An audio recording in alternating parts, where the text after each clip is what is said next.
Now, as the weather gets colder, our thoughts naturally turn to how we're going to stay warm whilst we're out and about. And there's a huge range of options when it comes to your mid-layer and your outer layers. Is fleece the best? What about merino wool? What about synthetic? What about down? With all these choices, we are here today to help you make a little bit more sense about each one. So let's dive in and take a look. First up, we are looking at down. Now, down is nature's way of staying warm. It is in fact the fluffy stuff that you get underneath a bird's feathers. And for outdoor products in particular, it's goose down. Now, without boring you too much, down is measured by something called fill power. It's the amount of space that a specific weight of down actually takes up. And it can range from 450 up to 900. We've got 700 in this case here. Putting it even more simply, basically the higher the number, the better quality and lighter the down actually is. Now, that is actually down's best quality. It has got the highest warmth to weight ratio of any of the insulation options we're going to look at. It is super lightweight and it feels great on as well. It also packs down incredibly small, so it's a superb choice if you've got weight and space a key, for example, if you're backpacking. Now, there are a couple of things that you need to watch out for. The first is the most important, and that is that down does not work if it gets wet. So, if you think you're going to be using it out and about where it's maybe a little bit slushy or it's raining rather than actually snowing, we'd suggest actually having an outer shell that you put on over the top of it. It is also perhaps one of the more expensive options out there, and it might be a little too warm if you're doing high aerobic activities. Next up, it is the fleece jacket. Now, I think by law, everybody needs to have one fleece item in their wardrobe if they're an outdoors person. And the best known brand by far, well, that's Polartec. But there are some other great known own brand examples as well.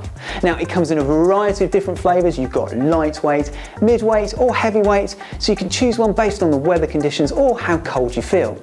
Now, best quality of fleece by far is its ability to breathe, even if you're doing high aerobic, blood pumping activities in the cold. It wicks and dries quickly, and it's great value for money too. Couple of things you need to watch out for. There are windproof fleeces, but they compromise on their insulating qualities. So if you're going for a standard insulating fleece like I've got on today, you're going to need some sort of shell on over the top to help stop the wind going through and blowing all that beautiful trapped hot air away. It is also a little bit heavy and bulky compared to other options out there. So I've got myself some merino wool that is on right now. Now, this is a totally natural product.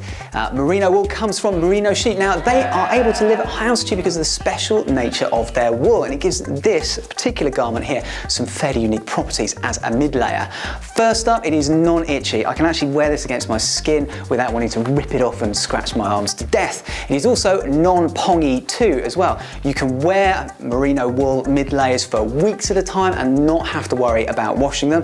It is also, well dude, it is totally environmentally friendly. All that has gone into making this particular garment here is some grass, some sunshine, and maybe a little bit of rain as well. And lastly, it wicks sweat beautifully. This is a highly breathable garment.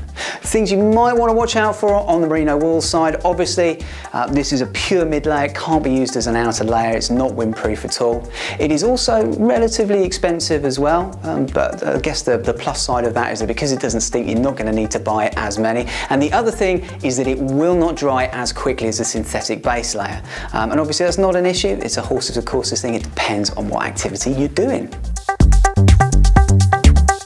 Next up, it's the turn of the synthetic insulation piece. Now, synthetic insulation is a collection of man-made fibres mishmashed together that traps air, and that's what keeps you warm. The best known brand example of it is Primaloft, but you've also got own brand examples like North Face's Heat Seeker as well. Its best quality by far is the fact that it's water resistant. In fact, something like Primaloft retains 90% of its insulating qualities, even if it's totally soaked through. So climbers and those people who use their insulation whilst they're out and about, they love this type of insulation. In fact, it's ideally suited for UK winters, where it's a combination of both wet and cold. Last up, it's also less expensive than merino and down, so another plus point there. But there are a couple of things you need to watch out for. First up, in terms of bulk, it doesn't pack down anywhere near as small like merino or down. It's also perhaps not quite as warm, and it's not quite as breathable too. But those are the things you need to watch out for.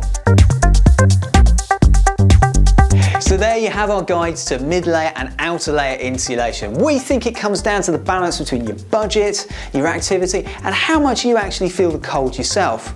So if you're a backpacker, for example, walking during the day and getting hot, maybe a merino base layer, and possibly a down jacket or vest for the end of the day when you've pitched up your tent.